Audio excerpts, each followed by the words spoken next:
तकलीफ और कष्ट का सामना करते हैं, वो बातें तो आपको डॉक्टर साहब ने बताई है। मैं आपके सामने बीड़ी के संदर्भ में कुछ पंक्तियां देना चाहूंगा। सभी लोग उन पंक्तियों को समझते हुए आप भी उसको बोलने का भाव रखेंगे। भाया बीड़ी रो संग खोटो रे दागे थारो काल जोन हर जो मोटो रे। भाया बीड़ी रो संग खोटो रे दागे थारो काल जोन हर जो मोटो रे। अरे जान बूझता फेर लगाओ अपने मुंडे आग। सुंदर मुखड़ो धुआं उगले फूटा खाना भाग। मुख तो आवे दुर्गंध फोटो रे दागे थारो काल जोन हर जो मोटो रे।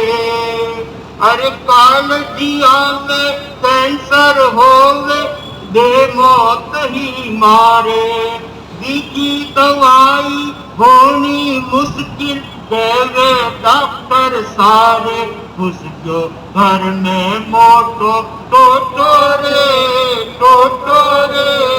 दाजे थारो काल जोन हर जो मोटो रे।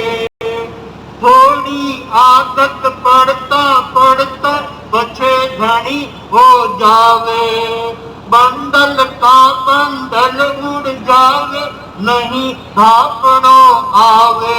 ओ तो अनरथ रो भर फोटो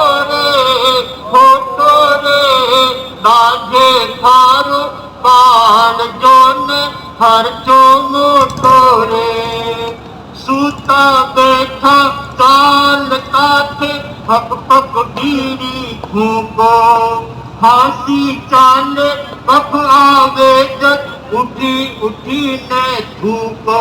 ओ तो सुगन वाड़ो मोटो रे दाजे थारो काल जोन हर जो मोटो रे।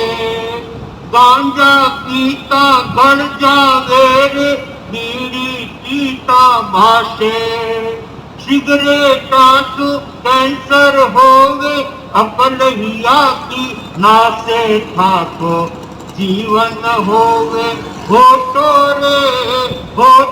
रे दाजे थारो काल जोन हर जो मोटो रे।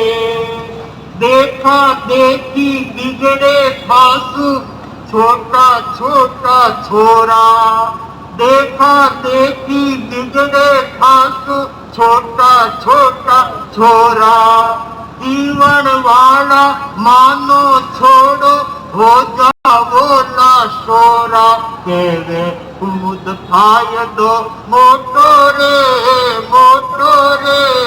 दाजे थारो काल जोन हर जो मोटो रे। भाया बीड़ी रो संग फोटो रे दाजे थारो काल जोन हर जो मोटो रे। सचमुच दुनिया के अंदर व्यसनी व्यक्ति की कोई विश्वास नहीं करता है। यदि हम लोगों के दिल में अपना विश्वास स्थापित करना चाहते हैं तो अपने जीवन को व्यसन मुक्त करना ही चाहिए। एक ठाकुर साहब के मकान की दीवार गिर गई, तब उन्होंने कारीगर को बुलाया और उस कारीगर से कहा कि भाई मेरी ये दीवार गिर गई है, इसे जल्दी आकर के ठीक कर दो। तब कारीगर ने कहा कि ठाकुर साहब 2 दिन के लिए मैंने दूसरी जगह अपना समय दिया हुआ है, मुझे वहाँ काम पे जाना है। तीसरे दिन आपके यहाँ आकर के मैं अवश्य आपकी दीवार का काम कर दूंगा। ठाकुर साहब कहने लगे कोई बात नहीं, जरूर तुम तीसरे दिन आकर के मेरी दीवार को ठीक कर देना। ठाकुर साहब मैं विश्वास के साथ कह रहा हूँ आपकी दीवार में अवश्य ठीक कर दूंगा। जब कारीगर जाने लगा तो ठाकुर साहब फिर उसको याद दिलाते हुए कहने लगे कि भाई बरसात का समय है, मेरी घर की दीवार को तीसरे दिन आकर के जल्दी ठीक देना। तो वो कारीगर ठाकुर साहब से कहने लगा कि ठाकुर साहब, मैं कोई शराबी नहीं हूँ, आप बार बार मुझे ये बात कह रहे हैं, मैं कोई शराबी नहीं हूँ, मैंने जो आपको विश्वास दिया है मैं अवश्य आपके यहाँ पर तीसरे दिन आकर के आपकी दीवार ठीक कर दूंगा। ठाकुर साहब के मस्तक में उस कारीगर के वे शब्द इतने कारगर हो जाते हैं। ठाकुर साहब को शराब छुड़ाने के लिए अनेक प्रयत्न किए गए, लेकिन कोई प्रयत्न ठाकुर साहब को शराब नहीं छुड़ा सका। लेकिन कारीगर के उस शब्दों ने कि मैं कोई शराबी नहीं हूँ जो मैं अपनी बात कहकर के मुकर जाऊं। शराबी होता है वो अपनी बात से मुकर जाता है। इससे आप अंदाज लगा सकते हैं कि व्यसनी व्यक्ति का कोई विश्वास नहीं कर सकता है, लेकिन जो व्यसन मुक्त होते हैं उसकी सर्वत्र पूजा होती है, उसकी लोगों के ऊपर छाप होती है। ठाकुर साहब के शराब को कारीगर के एक शब्द ने उनके शराब को छुड़ा दिया। मैं रोज शराब पीता हूँ, मेरा कौन विश्वास करेगा। कारीगर ने जो शब्द ठाकुर साहब के सामने कहे, इस पर से आप अंदाज कर सकते हैं कि व्यसन मुक्त होना आपके लिए, हमारे लिए, पूरे देश के लिए, पूरे क्षेत्र के लिए, पूरे गोदवार के लिए, पूरे देवार के लिए, हमारे लिए एक बहुत सुंदर बात साबित होगी। इस बात का सभी अपने जीवन में लक्ष्य रखते हुए अपने परिवार से इस परंपरा को चालू कीजिए।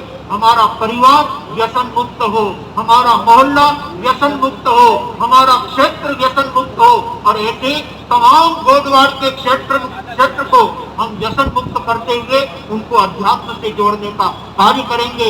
सचमुच में ये मानव का जीवन हमें परमात्मा की भक्ति करने के लिए मिला है, लेकिन व्यसनी आदमी जितनी अच्छी तरह से भक्ति नहीं कर सकता, वो व्यसन मुक्त होकर के परमात्मा के चरणों में, गुरु के चरणों में और अपने पूरे क्षेत्र के लिए एक उत्तम कार्य संपादित करने वाला हो सकता है।